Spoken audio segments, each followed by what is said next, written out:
All right, everyone, welcome to Recovery's weekly meeting for February 24th, 2022. Uh, this week's meeting is pretty short. We're just gonna talk about what we did the last week, the progress report, some updates on the ground test. I feel like I've been talking about the ground test for like 2 months now, and it still hasn't happened. And then finally, we're gonna talk about what's coming up this week. So this last week was it was a fun week. On Monday, Alex and I showed up to the lab, and our intention was to work on the progress report. But then we started talking about making a calculator to calculate the volume, and that's what we did for that lab. And um, the way it works is that the nose cone has a shape that is determined by a function called the ogive or ogive tangent function. And that has two or three parameters. No, two parameters. It has the radius, which is the distance here of the nose cone, and then the length of the nose cone. And then there's another variable, which is a function of R and L, which is phi here, which is R squared plus L squared over 2R. And then the shape of the nose cone is this formula here. So phi squared minus L minus X squared. Take the square root of that plus R minus phi.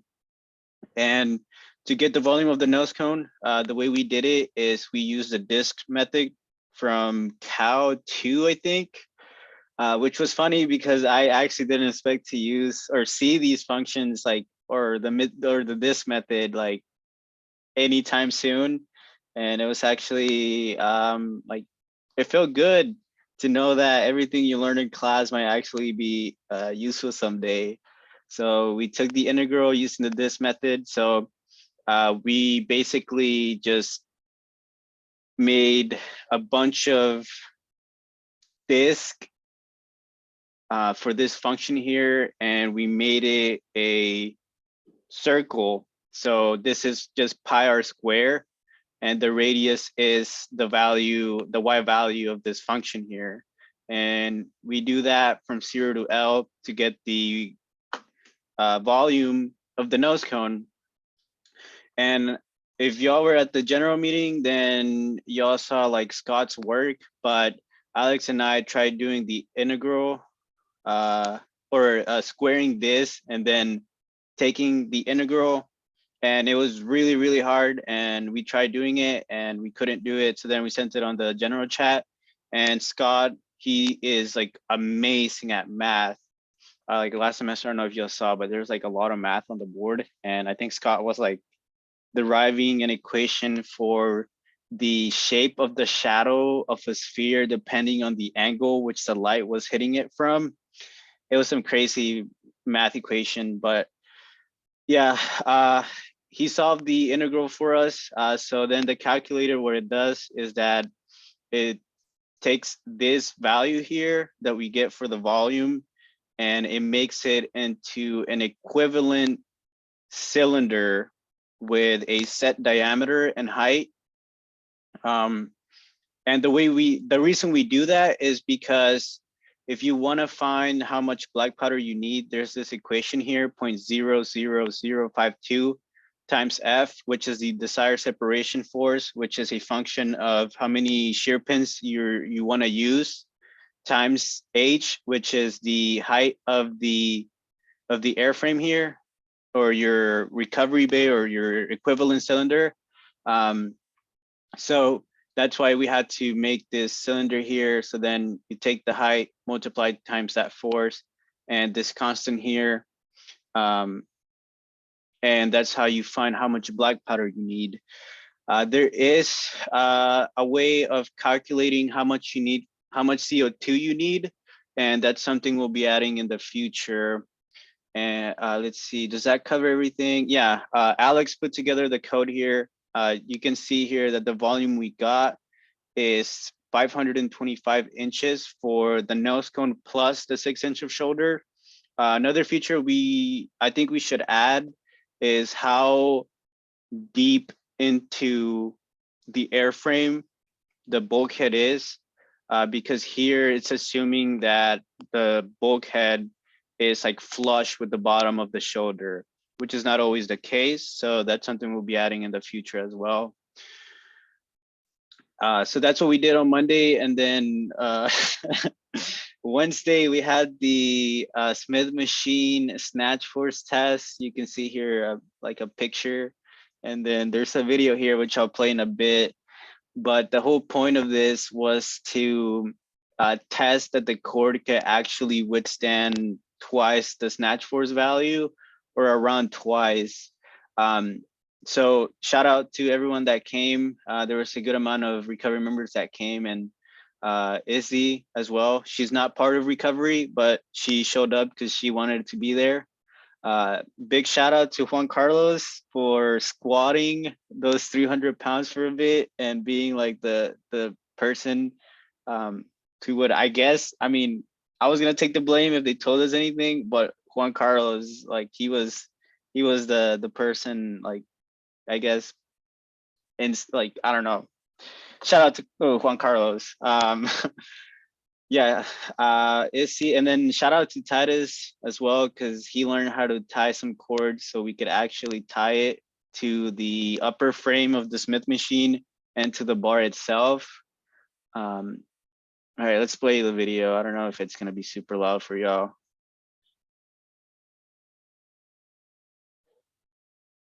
Can y'all hear that?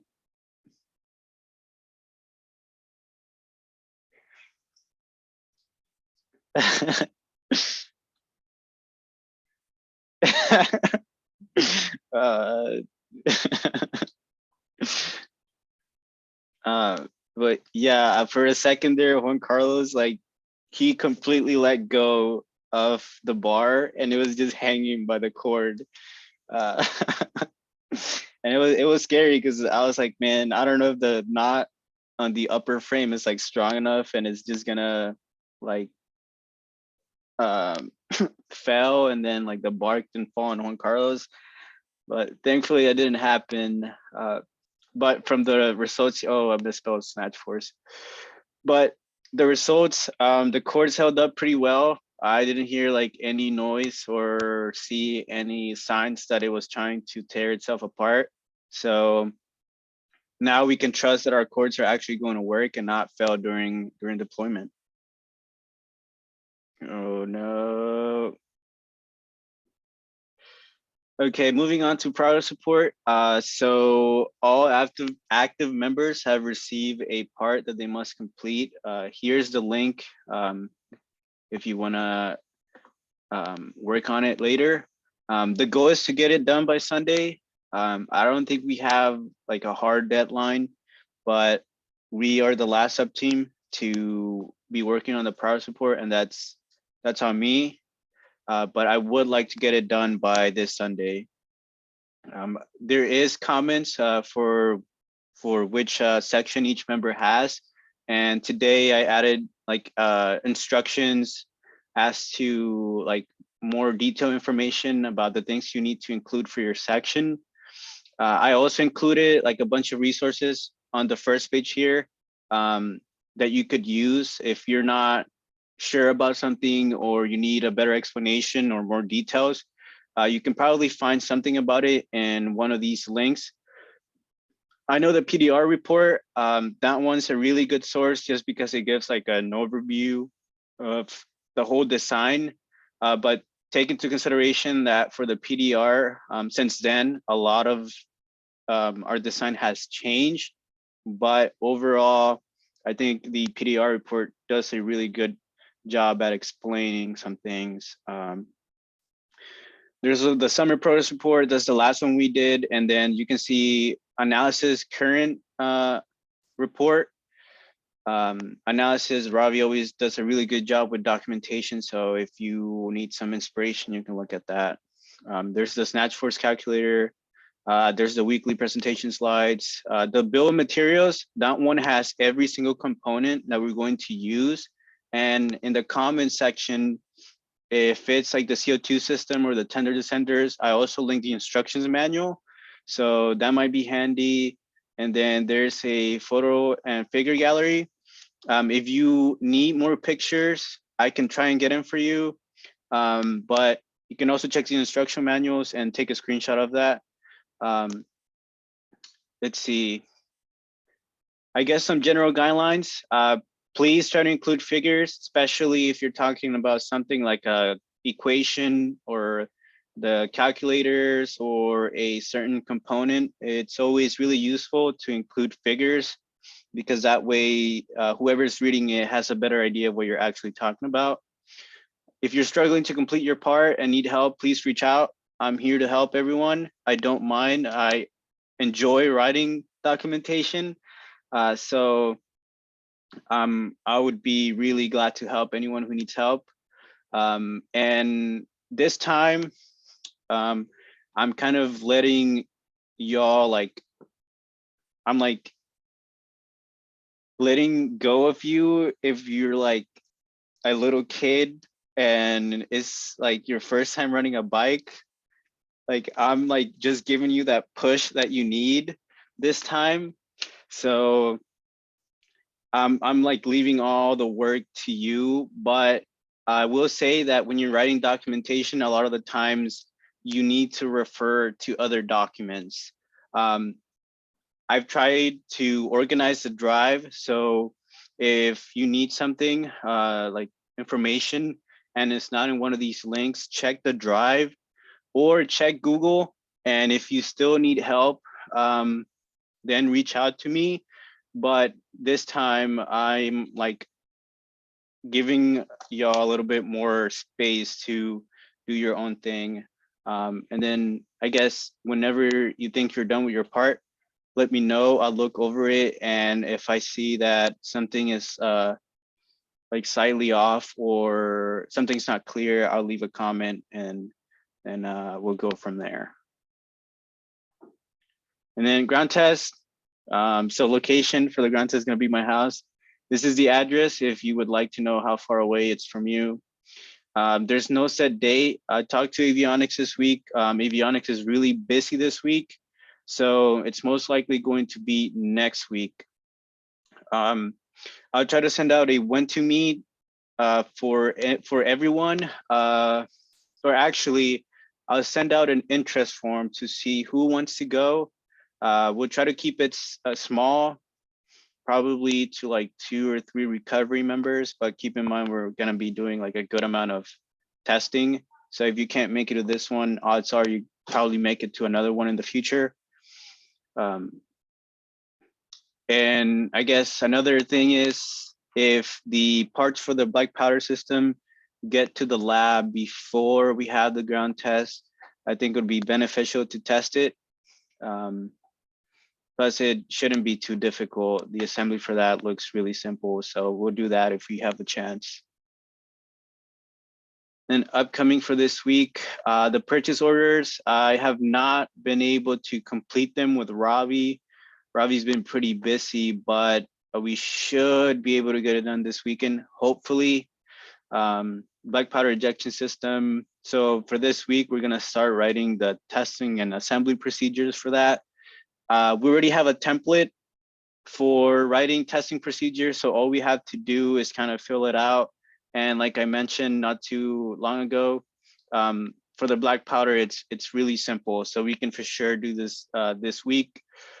We also could practice the assembly if we have the parts in the lab.